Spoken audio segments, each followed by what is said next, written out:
How did cockroaches survive the dino-killing asteroid? This is from HiveScience. When the rock, now known as the Chicxulub impact, plummeted from outer space and slammed into Earth 66 million years ago, cockroaches were there.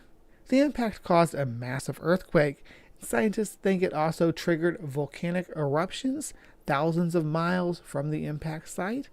3/4 of the plants and animals on Earth died, including the dinosaurs, except for some species that were ancestors to today's birds.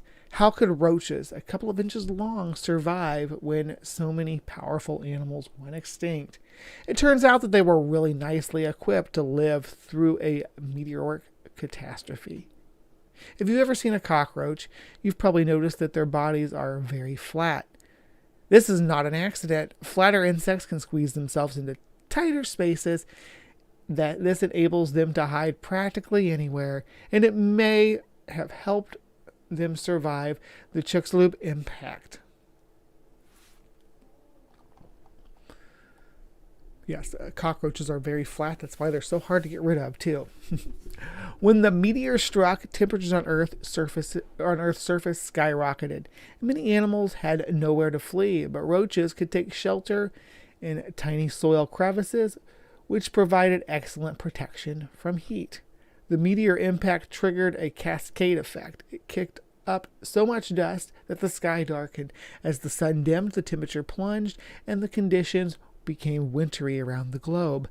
With little sunlight, surviving plants struggled to grow, and many other organisms that relied on those plants went hungry. Not cockroaches, though. Unlike some insects, they prefer to eat one specific plant.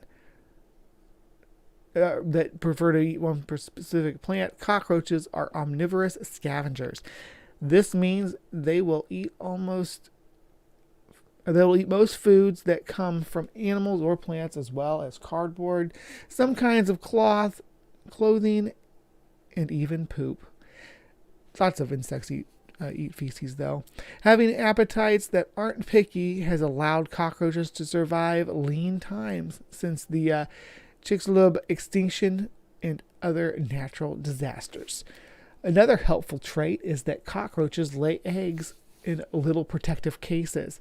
These egg cartons look like dried beans and are called ootheca. Mantises lay ootheca too, which means egg case, like phone case. Ootheca are hard and protect their contents from physical damage and other threats such as flooding and drought.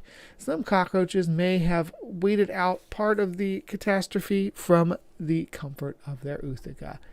Modern cockroaches are little survivors that can live just about anywhere on land, from the heat of the tropics to the coldest parts of the globe. Scientists estimate that there are over 4,000 cockroach species. I just want to address something really quick. It's kind of just a nitpick about this, but we're all survivors. We're all survivors, or little survivors, if you will, because our ancestors were little during this extinction event, but you and me, our ancestors survived this right alongside the cockroaches, so we are also survivors. Cockroach pests are hard to manage because they resist many chemical insecticides, and because they have the same abilities to help their ancestors outlive many dinosaurs. Still, cockroaches are much more than pests to control.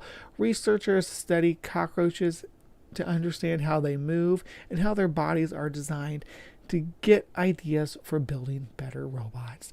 As a scientist, I see all insects as beautiful, six-legged inspirations. Cockroaches have already overcome odds that were too great for dinosaurs. And if another meteor hits the Earth, I'd be more worried about humans than the cockroaches. Yeah, me too. But again, we're all survivors of this extinction event. Just to make that very, very clear, we are all survivors.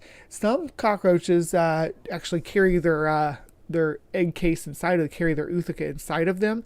My Madagascar hissers and the dubia do that, and they will actually thermoregulate it by sticking it out and letting it cool, and then pulling it back into their body. So they kind of control what their offspring's going to turn out like, in a way, because they can control the gamete that the offspring are going to express by regulating the temperatures. Anyway, that was our hive science for today. We talked about how cockroaches survive extinction events. I think it's a pretty interesting subject matter, but if you have a different opinion, or if you think that it's silly to single out cockroaches when we're all survivors of this extinction event, put it in the comments down below. I'd love to hear some thoughts on this topic. Everybody watching this live, thank you so much for joining me today in the hive. Not duel. I don't have a partner here. Okay, so next week I will be seeing everybody Saturday morning, I think. Not sure yet on CryptoCorner, but I think I might be having somebody come on for Creation Watch. I don't know yet, but we'll see what happens. Anyway, until next week, though, please remember to be kind and take care, and we'll see you next time.